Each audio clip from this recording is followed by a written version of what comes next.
Hey, ladies and gentlemen, it's been a while before I did a video on Batman v Superman Dawn of Justice, but yes, I have one for you guys. First of all, you can go check out this article in BGR. It's by Zach Epstein, and it says, a friendly reminder that movie critics are generally pretty useless. And what he really means by this is that in terms of certain movies, the movie critics just don't get it.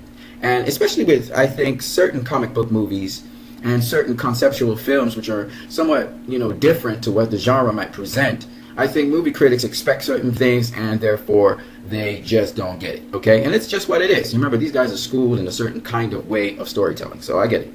Now, in this article, what he's really talking about is the financial success of Batman v Superman, not only in terms of what happened at the theater, but also what happened in the DVD sales in the home entertainment department, the digital entertainment department. So this is his argument. His argument is that movie critics have a difficult job. Usually they try to do things well, but sometimes they don't identify with what audiences like and appreciate. And an example of that is where on Rotten Tomatoes, only 27% of the critics actually thought that Batman v Superman was okay. It was an alright film and gave a rating above 5 out of 10. The majority of the critics, that would be 73% of them, did not like the movie at all, and that was not reflective on the actual audience. The critics had rated it very lowly, yet the movie rated $873 million.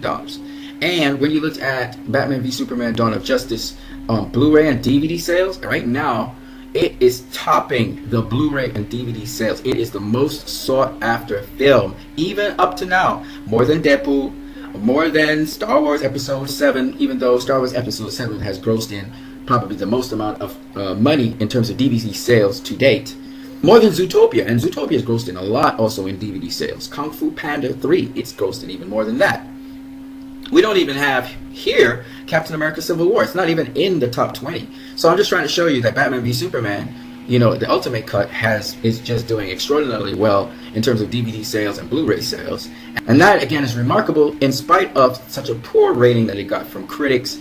Some other people did re-evaluate the home edition, the Ultimate Cut, and it got a lot more positive reviews than it did, even from critics, than the theatrical cut. But what's very interesting is that some people turned from hating the film to loving the film. I don't know anybody who loved the theatrical cut that hate the Ultimate Cut. It didn't go the other way around. So I'm really impressed. I think this movie is a classic, and it is, of course, the foundation of the DCEU. Most people will go back, watch this movie, and it really will fill out a lot of details from the other movies, which are building upon it. And that comes to the next point about the role that BVS has done for creating this reality, creating this world, this DCEU, which is really awesome because now we saw in Comic-Con from Warner Brothers in DC, we saw a bunch of really new footage of Wonder Woman. We saw the Justice League teaser, and we also saw Suicide Squad, and that leads me to the next point that I would like to talk to you guys about.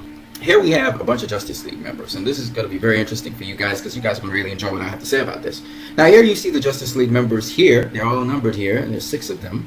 Okay, now in the teaser we saw 5 of them, and one of them, Aquaman, was nowhere to be seen when we were looking at the Justice League members.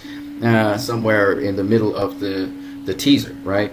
Aquaman, we know for a fact Aquaman didn't just join up. He wasn't interested in that, right?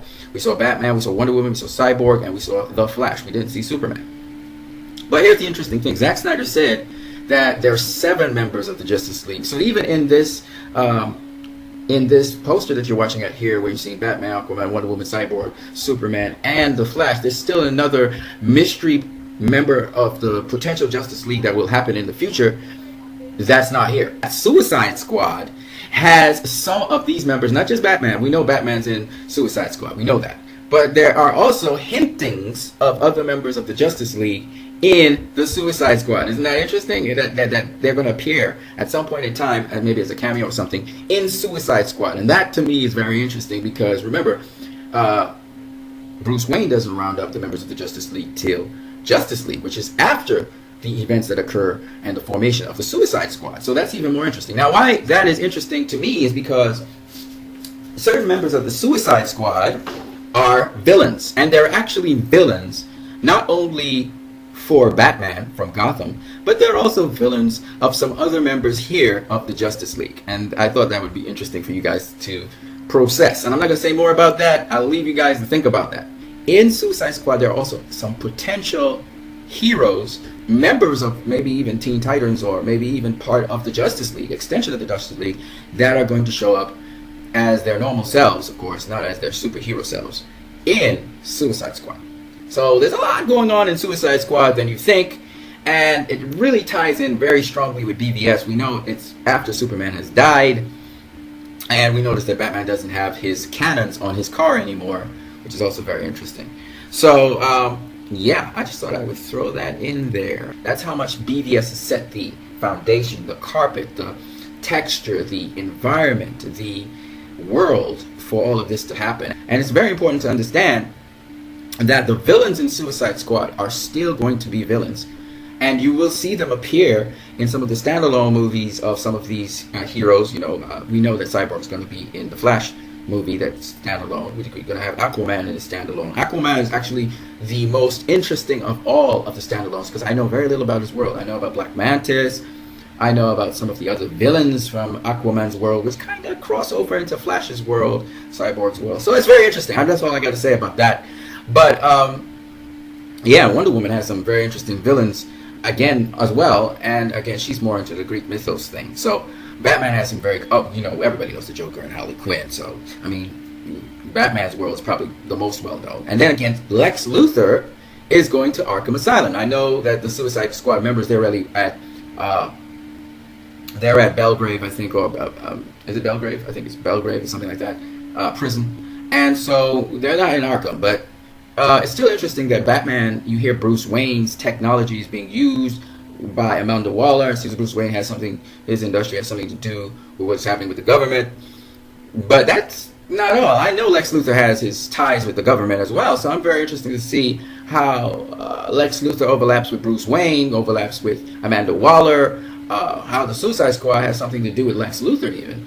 So, I mean, there's just so much intertwined story from BVS and even from Man of Steel, because in Man of Steel, we had General Swanwick. At the time he was General Swanwick, now he's Secretary of State Swanwick.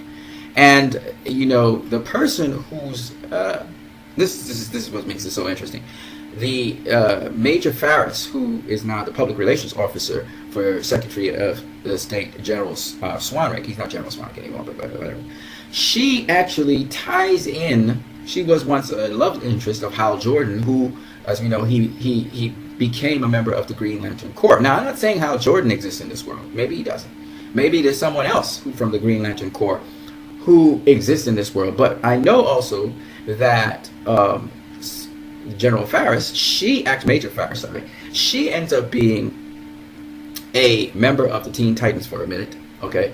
She's known as Star Sapphire, and Star Sapphire is who Major Farris will become. So there is a lot of little itsy bitsy bits of things there sprinkled all around to make me think that the seventh member of the Justice League is definitely going to be someone from the Green Lantern Corps who lived on Earth for a while. So I don't know if Justice League is going to bring this member to fruition in Justice League. I don't know, because, you know, it's still being made and everything. And Suicide Squad seems to have a little bit of everything. A little bit of, you know, members and people and villains that I haven't mentioned. But if you go and you check up on the movie, you'll find out, oh, this person is there. He's listed as a villain. And blah, blah, blah, blah. So I'm very much interested in how BVS is going to just build, the universe is going to be built off of BVS. Because a lot of people are saying, oh, BVS, nobody wants to see BVS again. We want to forget about BVS. But if you're going to forget about BVS, then reboot the whole franchise. Exactly. So don't tell me about you don't want to hear about BVS. Because BVS is the foundation that, and Man of Steel, is the foundation for what these films are going to do next. So there's no way you can ignore BVS. Okay? So I thought that, and the Ultimate Edition is just awesome. I like the Ultimate Edition, and I thought it is a masterpiece. The Ultimate Edition is a masterpiece as far as I'm concerned. I don't care what nobody says. The theatrical release to me was solid, but I'm not going back to the theatrical release. Anytime I refer anybody to anything, it will be BVS, the Ultimate Cut. It definitely is awesome. I want to see it on DVD because I know DVD has a better display. I bought it on Google Play. I bought the HD version, but it only is as good as 480 resolution. And I really wanted to get the 1080 resolution, which is much better resolution. But I didn't get that because I'm not living in the US, I'm living in the Caribbean. So it sucks kind of like. If somebody knows a link I can get the HD, maybe I'll just get the Blu-ray. I don't have anything to play Blu-rays on though. I hope Blu-rays can play on normal laptops. If they can't, then I have to get a DVD. But either way, I want to get it. I also want to get all the additional footage, all the additional information. I really like BVS, and I'm really hyped for Justice League. But I'm more hyped for Wonder Woman than Justice League right now. But Wonder Woman is closer to Justice League, so that's designed to do that. After seeing what Wonder Woman can do, I know Snyder's prints are all over the action sequences of Wonder Woman. I understand that. However, Patty Jenkins is all over the story of it. But it just looks great, and I can't wait to see what Suicide Squad will look like, what Wonder Woman will look like. When it comes to all these DCEU movies, I'm really excited for them because they're not going to be like Marvel. I'm just saying. You guys have a great one.